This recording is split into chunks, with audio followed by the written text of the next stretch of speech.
मैं doctor Anshu Kabra, additional director Narayana hospital and doctor Kabra's clinic and cardiac care centre. हम आज heart failure के treatment में एक महत्वपूर्ण ट्रीटमेंट CRT-D के बारे में बात करेंगे। हम हमेशा एक नोवल ट्रीटमेंट की बात करते हैं और CRT-D एक काफ़ी पुराना ट्रीटमेंट है और आज उसी में से एक हमारे एक पुराने पेशेंट जिनको हमने CRT-D किया है उनकी जर्नी के बारे में जानेंगे।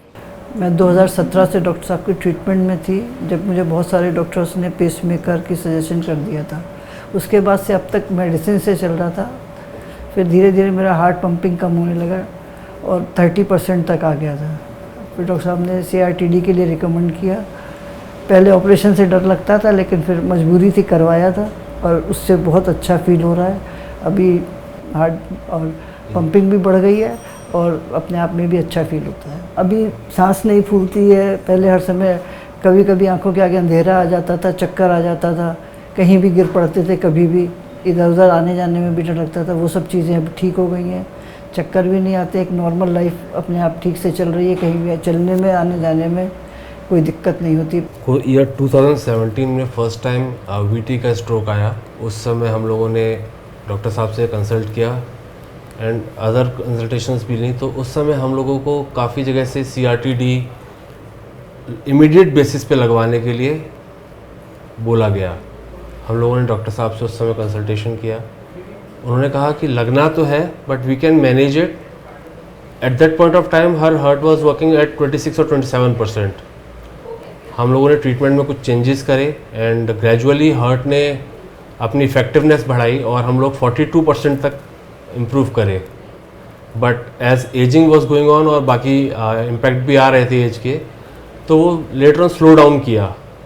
जब ये 30% पे ईयर 2024 अक्टूबर के आसपास आया, तब सर ने रिकमेंड किया दैट कि अभी हम लोगों को पेसमेकर के लिए जाना पड़ेगा CRT-D के लिए। मदर वॉज नॉट रेडी कि ऑपरेशन से डर लगता है। इसमें डॉक्टर साहब को बहुत इंपॉर्टेंट रोल रहा। उन्होंने इनको बिफोर CRT-D कैसी लाइफ चल रही है और कैसी होगी, क्या इम्पैक्ट्स आएंगे, वो बताया। तो उनको हम लोगों को थोड़ा सा टाइम लगा कन्विंस करने में, but post that she was ready कि ठीक है हम लोग एक बार प्रोसेस करवाते हैं। अभी ऑपरेशन करवाया हम लोगों ने इनका, उसके बाद इनको अपने लाइफस्टाइल में बहुत अच्छा लग रहा है और डॉक्टर साहब की कई बार शुक्रगुजार भी हैं ये कि पहले इनको जैसे फेंट हो जाती थी, बार बार थकान रहता था, अपना डे टू डे लाइफ करने में भी दिक्कत आने लग गई थी, ट्रैवलिंग नहीं कर पा रहे हैं।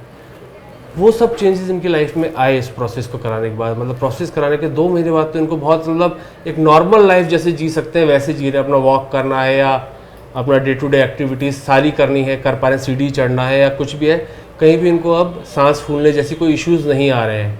So we are really thankful to doctor Anshu Kabra for his guidance and support.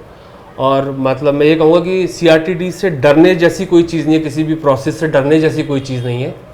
ये चीज़ें रियली हेल्पफुल हैं, लाइफ सेविंग है और हम लोगों को अगर रिकमेंडेड है डॉक्टर की तरफ से जिस राइट टाइम पे, तो उस समय करा लेना चाहिए। Thank you sir.